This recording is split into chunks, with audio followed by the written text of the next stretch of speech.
Vous êtes sûr, Jésus sur ta vie?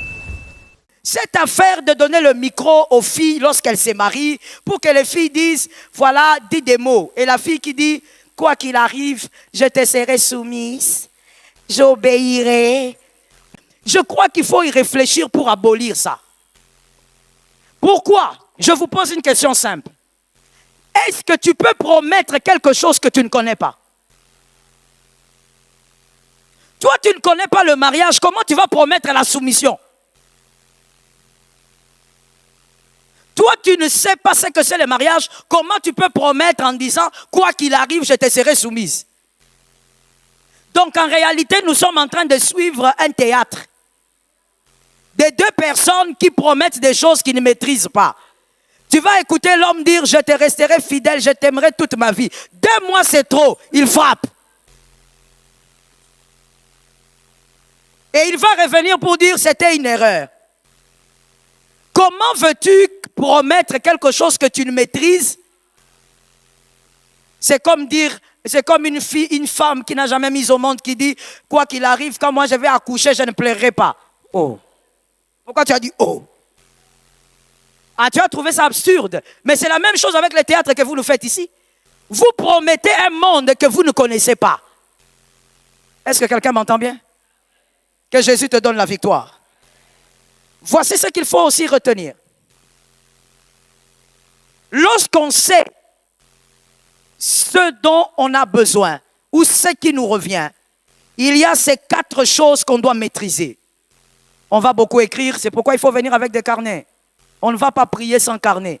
Le téléphone n'est pas le lieu où il faut écrire des notes. Il faut avoir un carnet. Lorsqu'on sait ce qui nous revient, voici les 4 choses qu'il faut maîtriser. Premièrement, on apprend à savoir quoi laisser partir. Lorsque tu sais ce qui t'appartient, tu sauras quoi laisser partir. Et quand je dis quoi, je parle des humains aussi dedans. Parce que tu sais ce qui t'appartient. Est-ce que quelqu'un m'entend bien? Lorsque tu sais que toi, Dieu t'a dit, tu vivras la gloire au Congo, même quand tu rates les visas, tu n'es pas étonné. Ah, maintenant tu as compris, hein?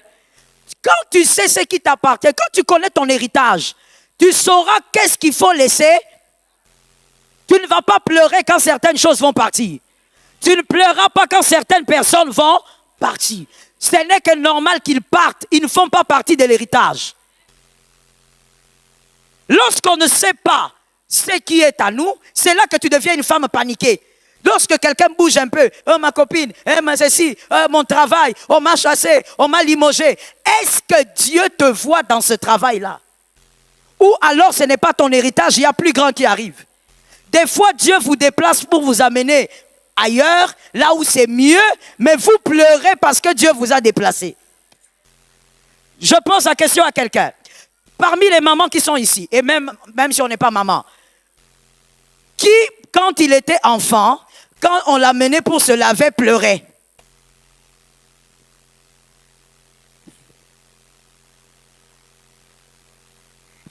J'élève 2 mains parce qu'une ne suffit pas. Nous tous ici, on pleure. Mais pourquoi on pleurait? Aujourd'hui, quand on grandit, on dit, oh, on pleurait pourquoi? C'est pas comme si on va rester là-bas. C'est pas comme si on va nous enfermer. Oh, et puis, au-delà de ça, parce qu'on était enfant, on ne comprenait pas qu'on veut te rendre propre. Tu es sale, on veut te rendre propre. Dieu, quand il te déplace d'un milieu, toi, tu es en train de pleurer. Oh, la copine, là, j'ai fait avec elle 15 ans. Tu n'as pas compris qu'elle ne fait plus partie de l'héritage. Tu n'as pas compris que ce travail est caduc. Il ne fait plus partie de l'héritage. Dieu est en train de te déplacer pour la gloire. Mon Dieu, ça tombe sur la maison de quelqu'un. Lorsque tu sais ce qui est à toi, tu ne pleures pas quand les choses te quittent. Tu trouves ça normal, le délai est arrivé, la chose a expiré. Ça te localise. Toi, tu es là tout triste en train de te dire, ah pourquoi moi? Tu sais pourquoi? Parce que tu ne sais pas ce qui t'appartient. Tu ne connais pas ton héritage. Oh non, pourquoi les amis de mon mari ont abandonné mon mari? Ils doivent partir. Ces aventuriers-là sont venus parce que ton mari a l'argent, ils doivent partir. Que l'Éternel vous fasse traverser la vallée et que la vallée fasse les tris. Ça tombe sur quelqu'un que j'ai vu là-bas, il y a la foi. Je dis que l'Éternel vous fasse passer par la vallée. Et que la vallée fasse le tri. Il y a des gens qui ne doivent pas dépasser 2024 avec toi. Nous sommes déjà en 2024. Il y a des gens qui ne doivent pas arriver en mai avec toi.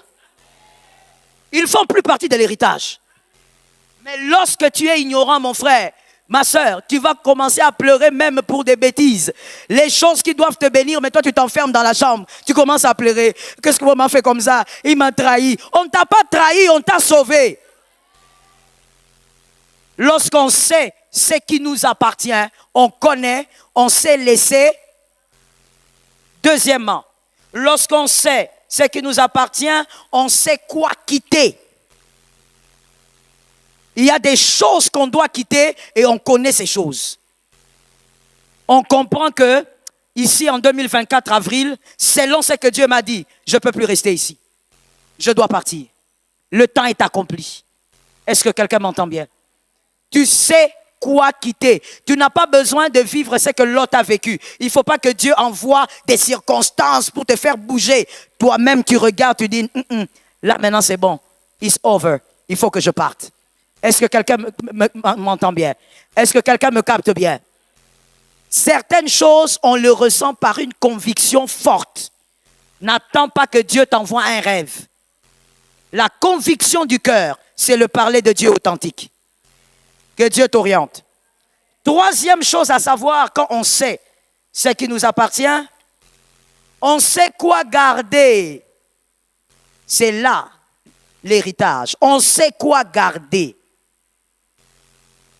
Garder. Et moi, j'aime la femme dans ce domaine-là. La femme sait comment garder. Surtout lorsqu'elle a la bonne connaissance. Voilà pourquoi c'est toi qui as la matrice. God bless you. Voilà pourquoi c'est toi qui as. Tu as la matrice parce que tu sais garder. Dieu, il a regardé, il a créé l'homme, il a calculé, il a dit, si je donne ça ici, il va jeter ça un jour en route. Celle-ci va garder. Malgré la douleur, elle va garder. Malgré les vomissements, malgré la déformation physique, elle sait garder. La femme a été créée avec la capacité de garder et de faire croître. Lorsque tu comprends ce qui est à toi, ma soeur, il faut apprendre à garder. Je veux tuer quelque chose maintenant et tout de suite, et quelqu'un m'a dit ça doit mourir. Quelqu'un d'autre m'a dit ça doit mourir. Ma soeur, dans cette génération, il y a une bizarrerie qui se passe. Je ne sais pas si ça se passe ailleurs en Afrique ou même ailleurs dans le monde, mais je l'ai constaté à Kinshasa. Je ne sais pas si ça se passe aussi dans les provinces. Mais à Kinshasa, je l'ai constaté. Les jeunes sœurs, vous avez une certaine légèreté dans ce domaine qui vous amène à faire des dégâts. Une femme doit apprendre à garder l'héritage et ça ne sera jamais pareil à un homme. Est-ce que quelqu'un m'entend déjà à partir de là? Je te donne un exemple pour que tu comprennes où je veux aller. Voici l'une des phrases que j'ai entendues à Kinshasa et que j'entends toujours. Je vais essayer de le dire en lingala. Si ce n'est pas bien dit, complète.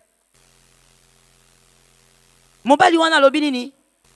Alobi a profité nanga, a profité de ton profit. Et tu fais la tête comme ça, comme une gamme. To profita nende. Eh. Il y a un autre terme là. Na mokilia lelo. Non, na kilelo. C'est ça, hein? Na kilelo. To profitane. A profité te. Insensé. Tu ne vas pas réinventer la roue. Le monde ne peut pas te tromper. Bo profitane te. Je choque. Je choque. On est dans la retraite des femmes, non? Allons dans ton sens pour voir vraiment là où se trouve la sottise. Pour profitaner. Lorsque vous avez fini ces relations sexuelles, qui est resté avec la chose de quelqu'un? Te bo profitaner. Que non peut ça y est. Ah mais mango na mutu. rester avec la chose de l'autre. Si la sémence arrive à s'installer pendant une bonne période, parce que normalement c'est une bonne période, c'est pour les impudiques que c'est une mauvaise période. Pendant la bonne période, qu'est-ce qui va se passer? La grossesse. C'est qui la porte? Mais bon, profite en net. Bon cabo la pète. Lorsque tu vas commencer à te balader célibataire avec ton gros ventre, tu as la preuve de ton impudicité. Lui aussi a la preuve de l'impudicité. Comment on peut être insensé comme ça, aux licenciés, non? Au Tangat. Comment tu peux être basse comme ça jusqu'à prendre des phases dans la rue sans réfléchir? Réfléchis, tu as un cerveau.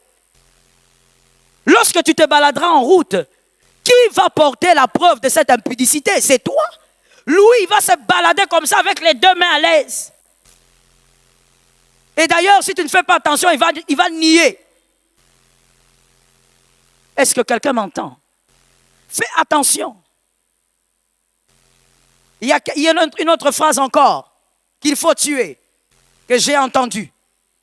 Ebembe alibala. On a entendu ça ou pas? Ça s'est dit dans cette ville ou pas? Traduction. Je ne sais même pas comment traduire ça.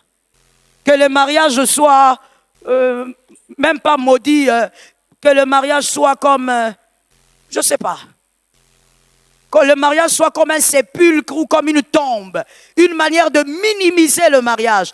Tu sais, quand tu arrives à dire ça, on comprend que vraiment tu es devenu dans un célibat endurci et sorcellérique. Le mariage ne vient pas du diable, ça ne vient pas d'un homme. Le mariage vient de Dieu. C'est Dieu qui donne le mariage.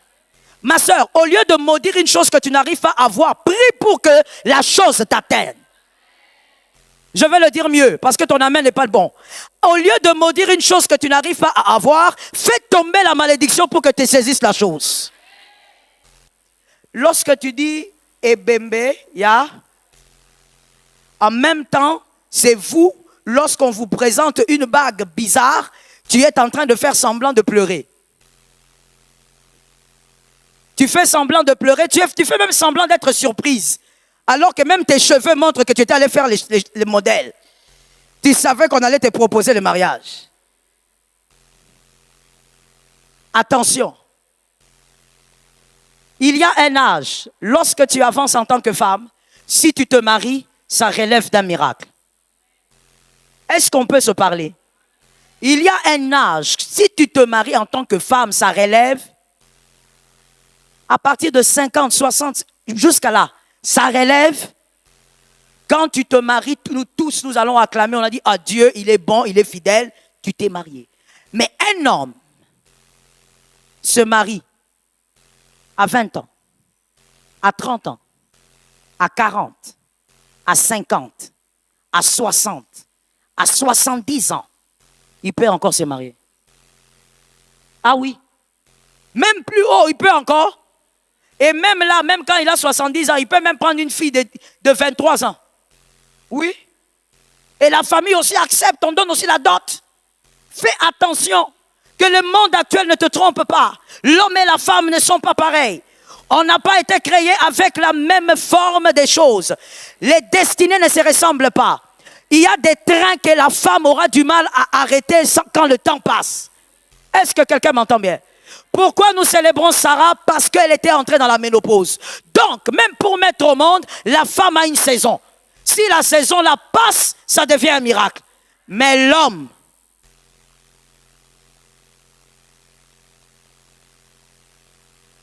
pendant que je parle, est-ce que tu es en train de penser? Il y a un couple qui est allé en Inde, que j'encadre, qui est allé pour un problème de fécondité. Et la fille, si je ne me trompe, la fille doit avoir 42, 43 ans. Le monsieur a 65. Le gars a 65 ans. Et quand ils sont allés, ils ont fait la première démarche. Ça s'est fait, je crois, il y a 2 semaines. Ça n'a pas marché.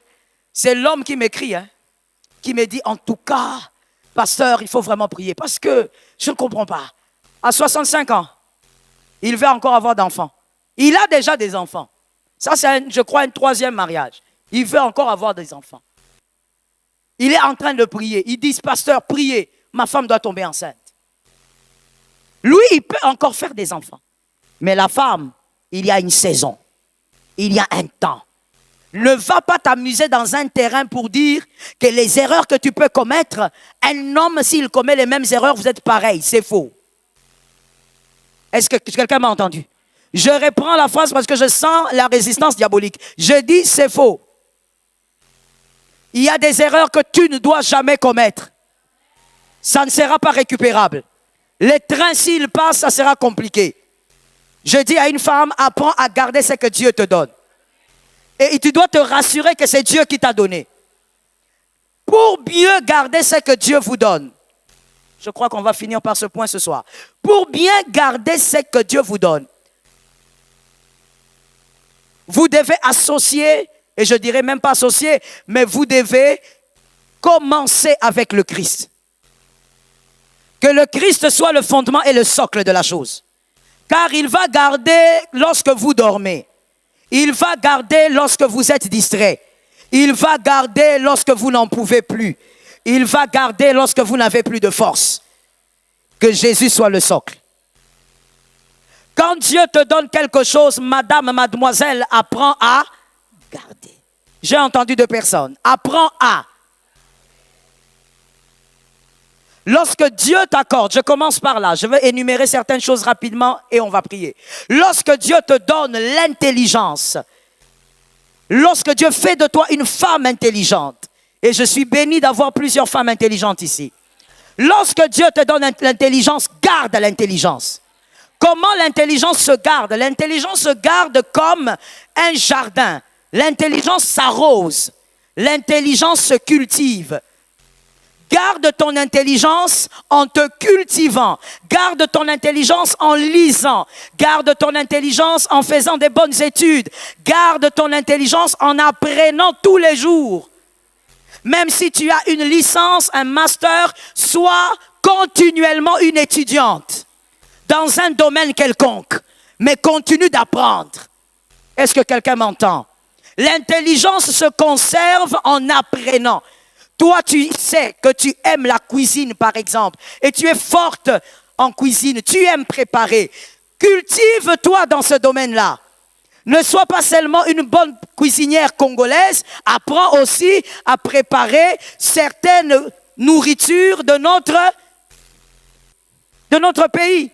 Tu es peut-être du Bas-Congo, comme c'est ton domaine, tu as ce talent. Apprends comment on prépare à Kisangani, apprends comment on prépare au Bandundu, apprends comment on prépare. Cultive ton intelligence. Une intelligence qui ne se cultive pas s'atrophie. Est-ce que quelqu'un m'entend? Garde, même l'intelligence, il faut la garder. Tu seras l'aide de ton mari, tu seras une bénédiction pour tes enfants, mais l'intelligence aussi a une grande part dans cette affaire d'aide. Est-ce que quelqu'un m'entend bien? Je chute directement.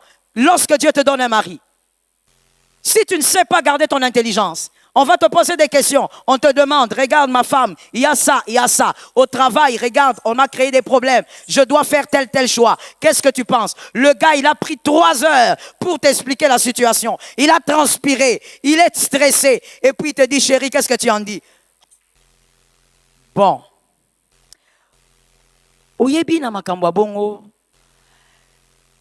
Il faut toujours ta carré. Traduction. Tu vois, dans ce genre de choses, il faut seulement faire semblant. Donc toi, dans les 3 heures qu'on t'a expliqué, quelqu'un a des problèmes au travail.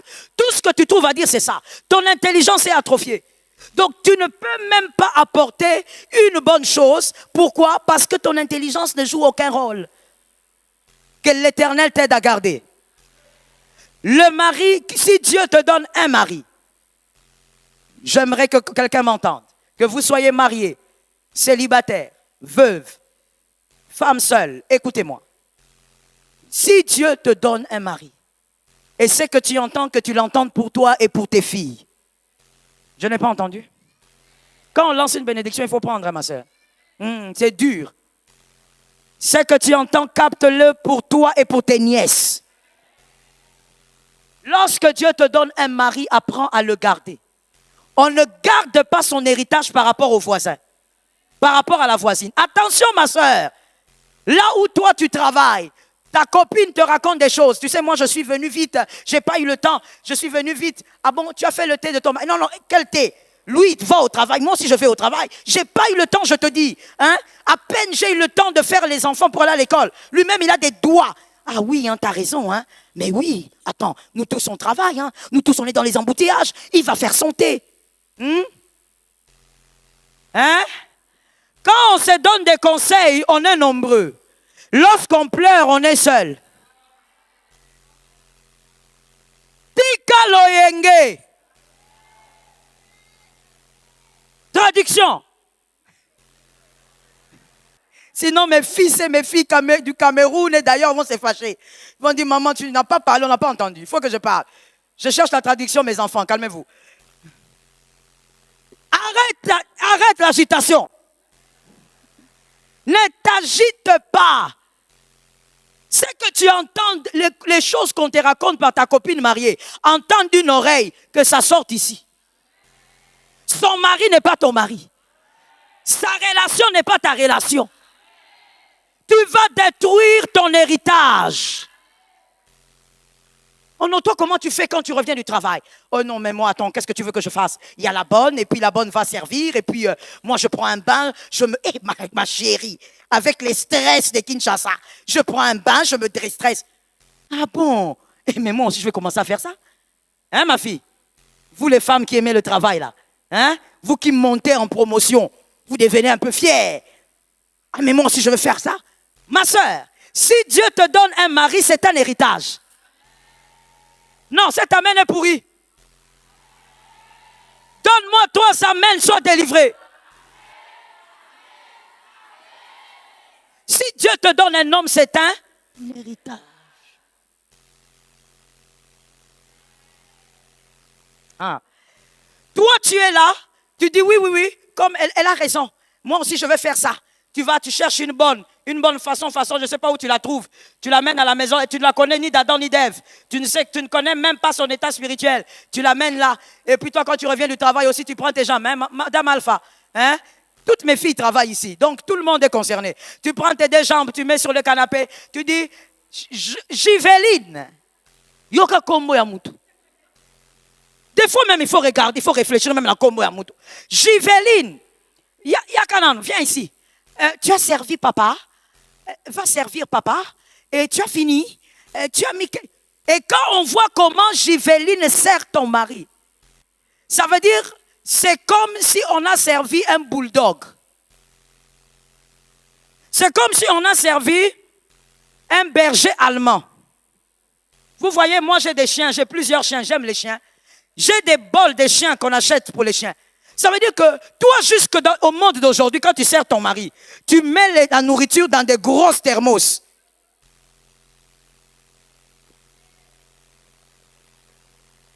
Et tu oses me dire, regarde, la thermos. Ça veut dire qu'il y a des thermos, quand tu les regardes, tu n'as même plus l'appétit. Regarde la casserole avec une petite chose dedans comme ça. Ça, c'est Giveline qui a servi. Parce qu'au travail, tes copines t'ont dit qu'une femme qui travaille ne doit pas s'embêter avec des choses comme ça. Ma soeur, l'héritage se garde. L'héritage se protège. Est-ce que quelqu'un m'entend bien?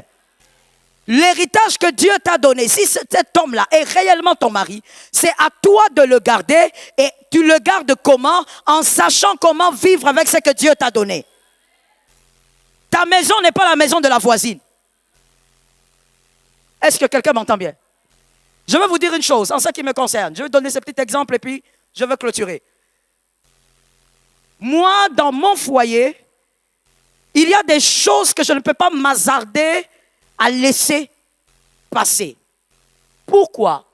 Parce que la grâce que j'ai eue dans mon foyer, c'est que mon mari est mon ami. Si je tue certaines choses en disant, elle va faire, lui va faire, lui va venir. Je vais tuer un cadre d'amitié alors que les rythmes de travail que j'ai, si je n'ai pas un ami, il y a un problème. Je ne parle même pas pour lui, je parle d'abord pour moi. Le rythme de travail que j'ai besoin d'un ami. Je n'ai pas besoin seulement d'un mari. J'ai besoin avec qui je vais dire des choses que je ne pourrais pas dire à quelqu'un. On va rire, on va causer et il ne va pas me juger. Mais pour ça, il y a un cadre que j'ai imposé. Et c'est ça que je vais t'expliquer demain. Comment garder pratiquement. Un cadre que j'ai imposé, qui ne doit pas changer. Si ça change, ça devient compliqué parce que tu as un rythme de vie aussi compliqué. Est-ce que quelqu'un m'entend? Garde ton héritage. Madame qui est ici, est-ce que c'est toujours toi qui laves les caleçons de ton mari? Ne dis pas oui, parce que je ne crois pas, il faut que je vienne chez toi. Moi, je ne crois pas aux femmes comme ça. Non, non, non. Non, non. Non, non, non, non. J'ai quand même quelques années dans la pastorale. Je ne crois pas comme ça. Tu as beau me dire oui, non. Ce n'est pas ton beau visage qui va me faire croire que tu le fais. Est-ce que tu les nettoies jusqu'à aujourd'hui? Est-ce que tu as même le temps de les nettoyer? Dans votre salle de bain, vous savez combien de serviettes? Toi, tu es marié. Vous savez combien d'essuie-mains? Vous avez combien d'essuie-corps? Vous avez combien de serviettes? Ton mari s'essuie avec son cinglé. C'est comme ça que tu gardes aujourd'hui l'héritage pour lequel tu nous as traumatisés ici. Maman, je vais me marier. Maman, je vais me... C'est comme ça que tu gardes l'héritage aujourd'hui. Quelqu'un d'autre va dire, maman, il fait des choses qui ne me permettent pas de prendre soin de lui. Ne sais-tu pas que le mariage est un cadre où on te fait des choses, tu avales, tu fais des choses, il avale. Tu ne savais pas? C'est pourquoi j'avais dit ici un dimanche, le mariage est un cadre de pardon. Si tu n'es pas capable de pardonner, ne te marie pas. Est-ce que quelqu'un me capte bien? Ton héritage, qui est cet homme-là? Est-ce que tu parles de lui en mal à l'extérieur? Il y a des filles ici, vous prenez un mal plaisir au travail de commencer à parler de ton mari. Est-ce que toi tu sais que pour parler de ton mari, tu dois avoir un cadre bien carré et bien limité? Et ce cadre-là ne s'élargit pas. Non, tu n'as pas compris. Dis à ta soeur, tu n'as pas compris. Dis-lui. Dis à quelqu'un d'autre, il faut comprendre ça. Écoute, lorsque tu as ton mari comme héritage, on ne parle pas de lui seulement dans un certain cercle. Et ce cercle est restreint. Et dans ce cercle-là, il n'y a pas amis. Je sens qu'il y a des résistances. Dans ce cercle-là, il n'y a pas amis. Peu importe le nombre d'années que ton ami a eu à faire avec toi, ce n'est pas le meilleur cadre. Tu es une femme moins sage. On ne parle pas de son mari à son ami. Même dans le bon sens, ne parle pas. Est-ce que quelqu'un m'entend bien? Lorsqu'on a une pierre précieuse, on ne l'étale pas devant tout le monde. Tu n'as pas à parler de lui à ton ami. Son mari, on parle des problèmes de son mari. À ses parents, si vous en avez, à ses parents spirituels, il faut en avoir, à son pasteur, si vous en avez. Voilà pourquoi, j'ouvre une parenthèse que je vais fermer vite. Ne sois pas dans une église où tu n'as pas confiance en ce pasteur. Si tu es dans une église et que tu n'as pas confiance au pasteur, quitte l'église. Même si c'est ici, même si tu es ici, tu es là, tu n'as pas confiance en moi, quitte l'église. Je t'autorise, parce que tu perds ton temps. Dieu n'a pas placé un pasteur dans le cadre de l'église locale pour que ça soit quelqu'un qui te prêche et tu dis amen et tu sors et tu rentres. Le pasteur est un berger. Tu dois être à même de faire confiance, de parler et de le laisser t'encadrer, le laisser prier pour toi. Voilà le cadre où tu peux parler de ton mari. Parce que dans ce cadre, on ne le détruira pas. Dans ce cadre, on priera pour lui.